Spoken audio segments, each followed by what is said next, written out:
Info 243 au cœur de l'actualité.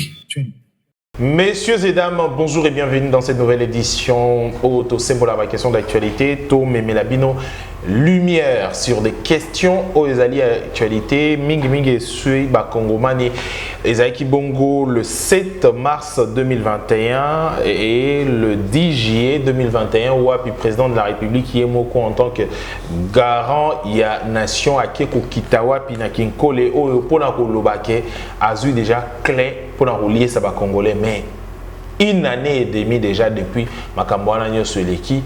Pourquoi est-ce que Kongomani ou clé au président de la République Azouaki et lié ça ba Kongomanité les lots tokomeka ko sembola ba question oyo et ko so ba Kongomani na makambo Italie pêche parce que Isaaki wapi clé ngo le Isaaki pona relier ça ba congolais na mwana mboka Akil Fataki John Azali moko ya bato boyebaki bien sûr en 2020 hein, je me souviens en 2020 Tokitaki tant toyaki okita pona ko pallier na corona na pandémie à crise alimentaire tout ça qui une émission en 2020 avant tout pona koyeba ndenge ba perceptive au salaire qui est makamo président de la République à Kitakuna Azali expert en pêche et aquaculture ancien chef de centre de pilote il y a Kinkole Mbote na mboka Mbote Ndeko Raphaël. Alors Sengomi Yarouzao lui sous après matin et belé 2 ans et demi passés.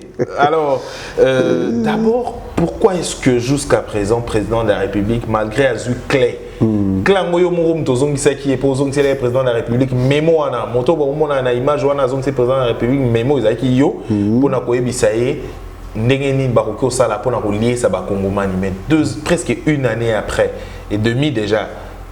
Pourquoi est-ce que Bakongomani bakolia ka ambisi ya kinkolete? Matondi Ndeko Raphaël, na sepeli so mingi na opportunité opesinga ya komeka ko expliquer bandeko bakongolo bakolanda biso. Clé topesa kila mokonzi ya mboka ezalaki analyse ou résumé ya journée à entretien entre les chefs de l'État et la communauté des pêcheurs au ezalaki le 7 mars 2021. Pour comment on niveau ya kolobaki azu fongola ya kosili sanzala asalaki analyse ya onyo sotorelata qui est comme contour ce qu'il faut faire pour que réellement fongola ana izala en activité et après qu'on comprendre ndé alobaki ke azu fongola o ekosili sanzala tango azu fongola abimi akie nango il aurait fallu maintenant ba service na ye nde continuer kolanda fongola ezomaki wapi eza ya ndenge nini pesenga kiesala ndenge nini donc le chef a fait sa part mais ba service nde sala ki part nango te voilà pourquoi fongola na tilelo et souffraki ceux qui te comprennent bien na kolanda okoloba ko fongola président de la République aloba ki na Kinkole le 7 mars 2021 ezaki ndebo fongola ki président de la République bongo ndenge nini que ba Kongomani ba koki ko lia donc na expertise na bino en tant que bayi boyebi makambo ya pêche et yango wana ndezaki bo fongola ki mais ba service ils ont un niveau nini ou ekolandela mosala te pour que bato ba kongolia Matondi Ndeko Raf nakanisi tozalaki na président na kati ya salle tant tozo présenter ba état des lieux à pêche parce que tosalaki état des lieux de manière générale ndenge historique ya pêche bandaki na cité ya Kinkole évoluaki ti ndenge komaki après état des lieux wana to présentaki e ba problème ezalaki nini o efrena développement ya pêche après ko présenter ba problème nde to proposaki ba piste de solution nyonso ezalaki résumé na kati ya memo o tozongiselaki mokonzi ya mboka tango tolongo na kati ya salle tokiti na ye na port de pêche parce que akitaki ye moko na kati ya potopoto wana akende komona d'abord sur l'état des lieux état spoliation à port de pêche ya Kinkole d'abord après komona yokaki mawa apesi instruction à démolition sans délai sur place na kati ya nani bilili ezali ba image bomona nde to salaka cercle to fandaki na tozo discuter to échangeaki na se ya moi pendant plus de 50 minutes to lakisi ce qu'il faut faire pour que relance ya pêche ezal effective apesi instruction sur place alobi directeur de cabinet ozali a ozomonanga celui-ci c'est Akili et son ami c'est monsieur Simon de demain commencer à travailler sur ces projets à partir de demain conseiller nanga en matière de développement azali ao prenez contact avec ces deux gens. Donc à partir de lobby projet auto travailler à sa matérialisation. Les 7 mars. Ça c'est l'instruction du chef de l'État. Donc c'est-à-dire qu'il y a ça qui part en tant que chef. Mais bakitani nae, oh il y a ça qui instruction. Nde basala kité. Soki basala ki basalela ki yango na lolengo ya salaki asenga kité, yango na fongola ti le impact na ngo mona na kité. Ce bosola qui na président de la République pendant 50 minutes na CAMO. Na CAMO. Il y a qui colle les aramas voilà. Très piquant. Sans climatiser. Et donc il était soucieux. Oui. Il y a souci oui, il y a couillé ba développement et salement. Si ba service na depuis jour on a le 7 mai 2021, ba tikala ko contacter Bibinoté. En tout cas, ba tikala ko contacter Bisoté sauf que Toyaki comme le 27 mars, donc 20 jours après, tout le monde a créé une commission. Commission chargée à relancer l'Office national de pêche. Dans la commission, on a biso ba initiateur et projet, to se retrouve qui les sous-sauté. Au président de la République, voilà. Automatiquement. Ba pembeniser biso nde ba kino ba lobaka. Ba longola ki biso. Bon. Tant ba kiti première descente le 27 mars, tokanisa ki ba en contact na biso auto-planifier comment to exécuter projet. Or tout a été déjà élaboré au niveau du cabinet, ordre de mission signé, baende ko banda mission. Et à ma grande surprise, première cible ya mission yango ezalaki ngamoko. Comment basala pour que ba bengana ngana ndako de manière à ce que na déstabiliser pour que na kokalisu sukolande la projet na bango te. Et longwa ki ya biso et comment ki ya bango. Voilà échec ya clé président. Ndaku na aménagé qui na centre de pêche. Nakuta ki centre depuis construction nango ezaki na espace moko ezaki kobenga ma garage. Na aménagé yango komi ndaku ya 3 pièces, 3 ou 4 pièces, 3 chambres, salon, cuisine, salle de bain. Na aménagé yango. Na ba frais propre nanga.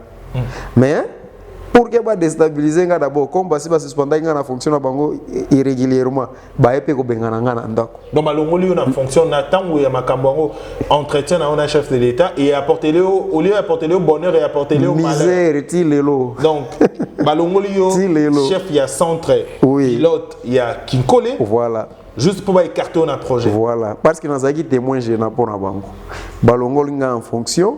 Et puis baye ko bengana nga ndako de manière à ce que tant ba ko tourner ba ko évoluer dans activité na bango naza l'obstacle était justification za kinini que le baki maloba mabe et pas mokonzi to za kinini justification na bango ezalaki ke d'abord nga na kendaki formation au nom et pour le compte de la République avec un ordre de mission il y a ministre à pêche et élevage de l'époque na ke formation na académie chinoise des sciences halieutiques na ke koye ko la makambo etali mbisi pendant que nazali na formation na 2019 juste 6 jours après départ nanga babandi ko remplacer nga tangu na yeko zonga na relakisi ba irrégularité wana ba comprendre te mais na reprendre quand même ba fonctionne nga tangu na reprendre yango maintenant nde na yeko organiser rencontre wana na chef de l'État tangu ba moni ke loko yango évoluer et qui nga nazaki témoin je n'ai pas na bango il fallait l'écarter à tout prix. Voilà ici ka clé au mokonzi mboka zwaki et bongisaki importance nango à partir ya ba conflit administratif ou ezaki déjà mal parti depuis le départ. Donc ceux qui va kongomani lelo ba roli ambisi ki nkolete eza po ba pesa ki président de la République clé et ba longoli sérir. Voilà. Donc ça ba contrefacteur il y a clé au mokonzi mboka zwaki. Donc moi il fonctionner. Exact. Nakati ya clé en gros mécanisme nini au tsaki na clé wana pour que ba kongomani ba bénéficier. Mécanisme na tsaki na clé ezalaki d'abord toyebaki besoin ya ba kongomani ezalaki nini. Lokola toyebaki besoin ezalaki ya sécurité, comment couvrir ou répondre à cette insécurité alimentaire qui sévissait à l'époque. Maintenant to proposer ki ba piste na domaine eza ya biso ya pêche. Nde to résumaki na kati ya projet d'abord to remetaki to déposaki projet na présidence officiellement le 16 mars 2019. Maintenant le 21 mars nde to remettre maintenant président main propre mémo pour to remetaki après discours ko parcourir lecture ya mémo na explication na yango nde mokonzi ya résumé ki na zu fongola oyo ko silisa nzala avant lo ba fongola lo bibo na yaki entretien na communauté de pêcheurs ya Poul Malebo nakanisa ki ke naza en face ya ba pêcheur artisanal alors que bato bayamba nga bazande ba pêcheur scientifique batangi singa classe on atikala kotanga te banda na botami suite ya makambo ya entretien ya ngana bango awa nde lelo na confirmer bino population congolaise ke nazui fongola oyo kosilisa nzala na Congo awa na Kinkole. Voilà un peu terme ya fongola esika nini euta. Donc fongola les a résumé à compréhension à chef. Les chefs. Donc voilà. Après un temps, on a entendu parler à Makamoro sur ma bateau de pêche. Voilà. Pour Nambo Canabiso. Bateau de pêche. Quelle est l'utilité à ce bateau de pêche tant que service tout domaine il y a pêche ils en ont organisé Nambo Canabiso. Bon. Problème Nabiso tous en ango exactement pas si pourquoi parce que administration. Oh yabiso ya pêche déjà. Avant même l'arrivée à chef, il faisait l'administration biaisée, les Français bolobak. Pourquoi? Les gens ne sont pas au service de la nation, ils sont là pour se servir. Bateau de pêche, ceux qui ont eu exemple à Chine. Chine a fabriqué un bateau de pêche, n'est-ce pas? Mais est-ce que produit halieutique à chinois et outil na pêche de capture ou bien outil na pêche d'élevage? Pourquoi il y a une pêche de capture? Parce que pêche de capture, c'est une probabilité. Nous avons projeté qu'on produire 100 tonnes, nous avons produire 1 tonne. Or, demande des alaki à 100. Moyen à couvrir besoin, exact. Mais avec l'élevage, tout est planifiable. Donc, bateau de pêche, c'est inopportun, ceux qui n'ont pas pour l'instant. Parce que bateau de pêche, peut répondre immédiatement à la demande de la population. Par contre, élevage, il y a ambition de aquaculture et qu'on répondre positivement, peut couvrir besoin et puis maintenant pêche de capture est comme activité supplémentaire parce qu'il y a un groupe de Congolais qui vit de ça. Voilà. Donc, Kolandayo Koloba, bateau de pêche n'a froide, alors que service y a pêche et Zali n'a nous organisé. Okay. Est-ce que Zali est important? Bon, chambre froide. Magasin. Garage, magasin. C'est la même chose avec la chambre froide. Ce qui batongi chambre froide, c'est-à-dire qu'il y a déjà une production envisagée. Que naisika ebeba, il faut tout stocker. So il est le chambre froide pendant que vous produire nanoti. Importance nango kozani. Commencez d'abord par produire pour conserver. Voilà. Mais ce qui est longtemps où yo moko en tant qu'expert dans la kamatali pêche na aquaculture au miyo ka bonitan ba ko na RDC ke Tokyo ko so mbisi na tel pays tout ko so mbisi na tel pays to dépenser même bongo ebele hein 27 millions dans l'andaki 27 millions de dollars ba ko so bongo oyo ka boni d'abord yo en tant qu'expert na makamatali pêche plutôt na aquaculture. En tout cas, ndeko ngata unayoka iloko wana munokonde sekaka mais motema etanga makila. Na sens nini? Ba débourser 27 millions de dollars. Pona kokende kosomba 27 je crois ba 27 000 tonnes de poissons si je m'abuse. 27 000 tonnes de poissons na Namibie. Na coût ya 27 millions de dollars.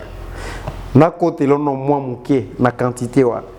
Au moins ville province de Kinshasa, ils ont 17 millions d'habitants comme population lelo et les consommateurs potentiels à poissons basés évalués à 14 millions. Ce qui représente un besoin journalier en consommation à poissons, il y a 4200 tonnes. Donc c'est aujourd'hui 27 000 tonnes au Bangeba importé de la Namibie. Au coût il y a 27 millions. Ça ne représentait que 8 jours de consommation. République et boit qui 27 millions en Namibie pour sa population quinoise et non congolaise. 8 jours. Allez-y comprendre. Ils ont gaspillage et tous les avantages. C'est du gaspillage. Alors que dans le projet aquaculture, tout ça là qui bison la présidence de la République, les documents existent. Aménagement et parc aquacole de Kinkole. Coût global et aménagement et parc aquacole wana c'est 20 millions de dollars. Moins de 27 millions. Oui, 20 millions. Ndezaki coût global et aménagement à parc wana. Parc wana lingaki ezalana 500 cages pilotes. Et chaque cage pilote a une capacité à produire au moins 25 tonnes après 6 mois. Allez-y comprendre que si vous avez 25 tonnes multipliées par 500, on a 20 millions de dollars. Par rapport à 27 000 tonnes, on a 27 millions de dollars. Donc, na 20 millions, tu as ça mingi et en même temps, tu as une unité de production. Voilà. Et puis, tu pérenniser l'activité. Vous comprenez? Et en plus, emploi peut pas battre. Et ça qui projet, na 20 millions. Nandé to ça qui en gros je crois. Combien d'emplois? Et ça qui a 525 emplois directs et plusieurs milliers d'emplois indirects. Et qu'on extirper Nzala pendant combien de temps? Ce qui on a calcul 25 tonnes multipliées par 500. Donc on allait atteindre, sauf erreur à calcul, je crois c'est 1 250 000 tonnes de poissons. Ce qui doit atteindre qui en Congo Mobimba ou autre vendu. 20 millions de dollars. Oui, 20 millions de dollars. Tu atteindre d'abord comme production, mais le matériel, l'infrastructure, on est éthical. Donc, deuxième activité, dépense que vous avez moins. Parce que tu as besoin d'infrastructure. Donc, avec 20 millions, y compris l'infrastructure. Infrastructure, personnel, fonctionnement, de tout.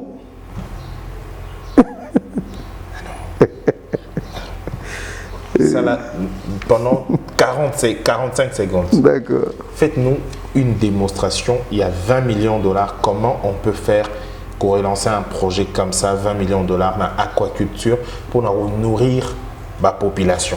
D'accord. Au moins, le projet à 20 millions, on est où? Aménagement d'abord, quand il y a une infrastructure, il y a 500 cages, c'était évalué à 2 750 000 dollars. Tout à part.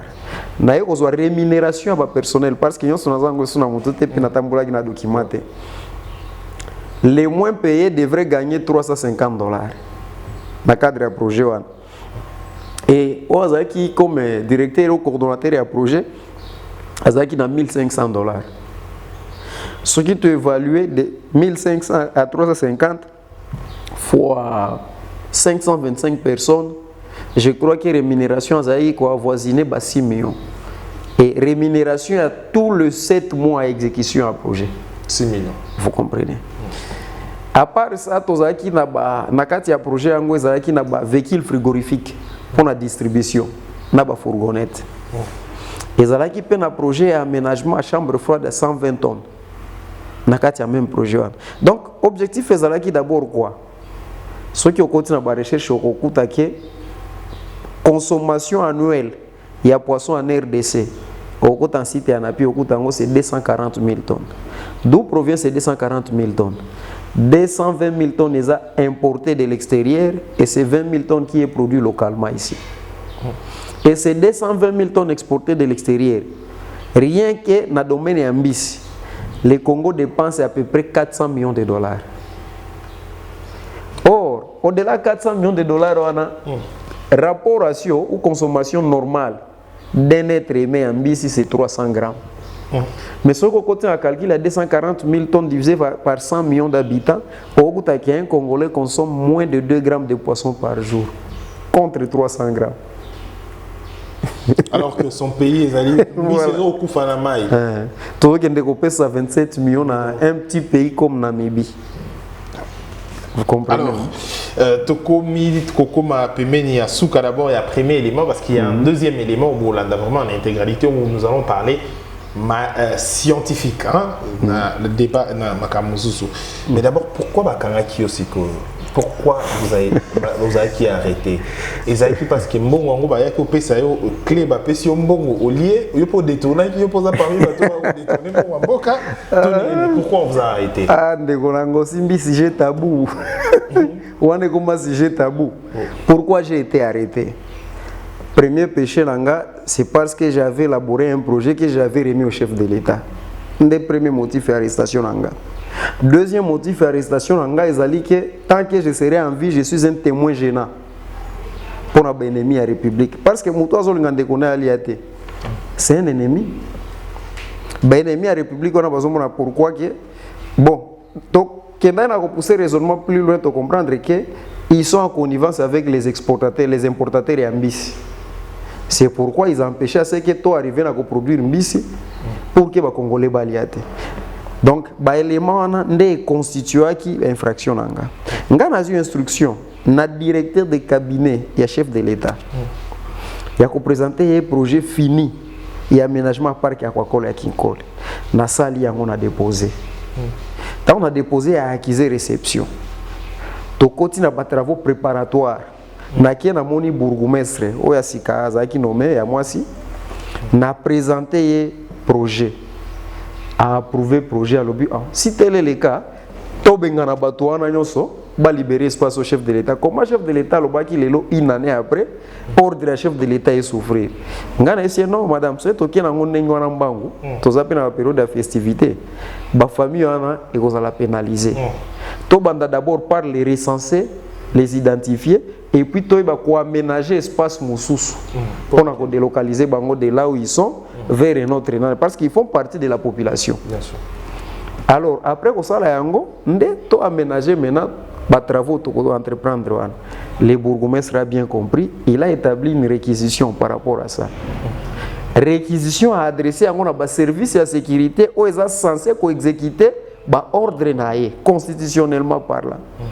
Fort malheureusement, le service de sécurité où ils sont sédentarisés en port, batika rolo baila ya sécurité ba comme na bango ba coopérant ba commerçant parce que au coup agent sécurité agent manutentionnaire agent sécurité agent bailleur agent sécurité voilà des histoires tant ba mona eke ba intérêt na bango eza directement touché ndé babanda ko créer ba tension et comme le ministère cherchait par où toucher akili ba saisir ça qui opportunité wana ba capitaliser yango tinengi ba menga na boloko pour que voilà origine ou motif et arrestation en c'est Eza Passimi pour la coronavirus mboka na biso ya Congo. État nini ya ba port de pêche na biso ya Kinshasa. Bon, ce que le lobby à bas port c'est trop grave. Il y a port de pêche. Merci. Merci au rectifier. Oui, parce que Etikalaki port de pêche moko kaka o ya Kinkole. Mais en dehors de Kinkole, il y avait un port de pêche à Kinsuka. Et comme on a cité, port de pêche Moussoussou, entre Chanik, Chanik Metal et CBFC. Il y a aussi une portion, ils ont qui par hectare, et le lot est 67 mètres. Babengango Elita, comme parti wana. Ba pêcheur bazana difficilement. Ceux qui ont l'ongouan qui na Kingabwa. Et te kama nango pa mama soki nani wana to monaki maluko et comment ya ba particulier et mais en particulier ba port de pêche déjà de l'eau na Congo ezaka so ba port de pêche te comment ba port de transit pour na ba activité na bango commercial voilà l'unique port de pêche etikala pe etikala ndenge ezaki soute mwanda mbwana ya port de pêche ya Kinkole bas polluateur baza plein na kati bas polluateur lelo ba komi ba propriétaire ba ngi batekela l'état eloko na ye. Et le quoi l'État. Voilà. Après, il y a des sous l'État. L'État sombre pas. Cependant, c'est un l'État ignorant et a évité que ça va frapper l'État. Toujours ceux qui vont frapper l'État ou bien l'État va coopérer. C'est difficile à deviner suite. Donc, les ports de pêche qui existaient, ports de pêche, il y a l'État. Et comment il y a privé, oui. Il y a un particulier. Mais il y a sous l'État. Voilà. Les particuliers, qui convention à bourgmestre qui recenser et identifier bango. Les particuliers, on a les lots comme propriétaire à port. Comme l'État, comme on a besoin d'aménager port de pêche, l'État sombe maintenant port repas na bango. Pendant que bango va exploiter port wana pendant plus de 5 décennies, ba rétrocédaka rien à l'État en akolo port. Alors, l'État est d'accord? Pour la condition là bango. Bon, na information na qui dans l'informel, na yoka qui même que basi va se fixer qui va prix. C'est-à-dire que l'État là qui déjà. Bon, na barimère, yoka ba $200,000. Donc l'État son belo qu'on a moko pour saler lango profit à population. Allez-y comprendre. Congo est vraiment là où. Donc situation à port de pêche ça un peu catastrophique. Mais ils ont domaine et ils ont des domaines vraiment très capital, très plus que capital. Voilà pourquoi Tozo est accordé à une édition spéciale tout à l'heure avec monsieur Akila Fataki John, Azali, expert en pêche et aquaculture, ancien chef des centres et à centre pilote et à Kinkole, donc on a abordé la question tout à l'heure. La deuxième émission c'est Kobanda, donc solo sur comment faire pour industrialiser pêche en République démocratique du Congo. Est-ce que c'est possible et que faire pour nourrir la République démocratique du Congo dans un système où il y a aquaculture mais également pour la pêche au bassin normalement et Pêche de capture. Pêche de capture et autre chose les alliés donc tout à l'heure, na expertise nae puiser tout à l'heure. Mesdames et messieurs, merci d'avoir suivi ces premiers éléments. Donc prochainement pour Tolanda édition sur comment faire pour la makamomata les pêches dans Mboka la Biso. Info 243 au cœur de l'actualité.